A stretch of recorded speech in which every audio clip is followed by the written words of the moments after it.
అలానే విశ్వేశ్వరరావు రాజకీయాల్లోకి వచ్చిన తర్వాత హీరోలకు సంబంధించినటువంటి ప్రైవేట్ లైఫ్ని తోడడం బయటికి తీయడం అనేది సహజం. మనం తెలుగు రాష్ట్రాల్లో కూడా చూస్తాం. పవన్ కళ్యాణ్ గారు హీరోగా ఉన్నప్పుడు ఆయన ప్రైవేట్ లైఫ్ గురించి ఎక్కడ కూడా రాజకీయాల్లో చర్చ జరిగేది కాదు. ఎప్పుడైతే జనసేన పార్టీని పెట్టి ఆయన అగ్రెసివ్ స్టెప్స్ చేస్తున్నారో అంతే అగ్రెసివ్గా వైఎస్ఆర్ కాంగ్రెస్ పార్టీ ఆయన పెళ్లిళ్ళ గురించి, ఆయన వ్యక్తిగత లైఫ్ గురించి గందరగోళంగా సోషల్ మీడియాలో బ్లాస్ట్ చేసింది. సేమ్ ఇప్పుడు టీవీకే అధినేత తమిళనాడులో విజయ్ ఉన్నాడు. విజయ్ హీరో. ఆయన ప్రైవేట్ లైఫ్ని బయటికి తీస్తూ ఉంది ఇప్పుడు బీజేపీ. అక్కడ ఉండేటువంటి బీజేపీ అధ్యక్షుడు నాగేంద్రన్ ఆయన ఒక ఇంటర్వ్యూలో తాజాగా విజయ్ రాబోయేటువంటి రోజుల్లో సీఎం కాబోతున్నారని చెప్పి అంటున్నారు, మరి మీ ఒపీనియన్ ఏంటి అని చెప్పి ఆయన అడిగినప్పుడు, ముందు ఆ నటి ఇంట్లో నుంచి బయటికి రమ్మను ఆయన్ని, ఆ నటి ఇంట్లో ఇరుక్కోబోయి ఉన్నాడు అని చెప్పేసి ఆయన చేసినటువంటి కామెంట్ ఇప్పుడు తమిళనాడు వ్యాప్తంగా ఒక పెద్ద చర్చనీయాంశం అయిపోయింది.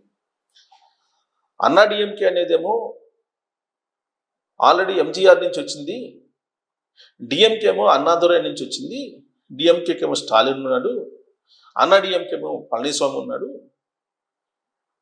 ఎలాంటి రాజకీయ నేపథ్యం లేనటువంటి బీజేపీకి తానున్నాను అని చెప్పి నాగేంద్రన్ చెప్పారు. విజయ్ ఆయన వచ్చేటువంటి జనాలు ఎవరైతే ఉన్నారో ఆ జనాలు అంతకుముందు పెట్టినటువంటి హీరోలు కూడా వచ్చారు, విజయకాంత్ కూడా వచ్చారు, మరి ఆ విజయకాంత్ పార్టీ ఎక్కడ ఉందని చెప్పేసి ఆయన ప్రశ్నించారు. హీరోలకు వచ్చినటువంటి జనం అంతా ఓటర్స్గా మారతారు అని చెప్పి మీరు అనుకోవటం అనేది కరెక్ట్ కాదు. గతంలో విజయకాంత్ కూడా అలానే వచ్చారు. కాబట్టి టీవీకి అధినేత విజయకాంత్ సీన్ లేదు, ఆయనకి 30%, 35% లేదంటే 31% ఓట్లు వచ్చేటువంటి అవకాశమే లేదు అని చెప్పి బీజేపీ కొట్టిపారేస్తూ ముందు ఆ నటి ఇంట్లో నుంచి ఆయన్ని బయటికి రమ్మండి అని చెప్పి ఆయన కామెంట్ చేశారు.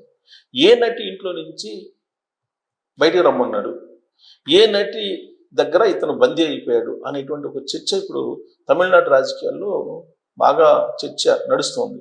తమిళనాడు రాజకీయాల్లో బాగా హీట్ ఎక్కిస్తున్నటువంటి అంశం ఏదన్నా ఉందంటే విజయ్ టీవీకి అధినేత ఏ నటి ఇంట్లో ఇరుక్కుపోయాడు, ఆ నటి ఎవరు అనే దాని మీద చర్చ నడుస్తుంది. మరి మీకు కనుక తెలుసుంటే ఆ నటి ఎవరు, ఏ హీరోయిన్ ఇంట్లో ఏ హీరోయిన్ తోటి విజయ్ ఇరుక్కుపోయాడు అనే దాని మీద మీరు కామెంట్ చేయొచ్చు. Thank you.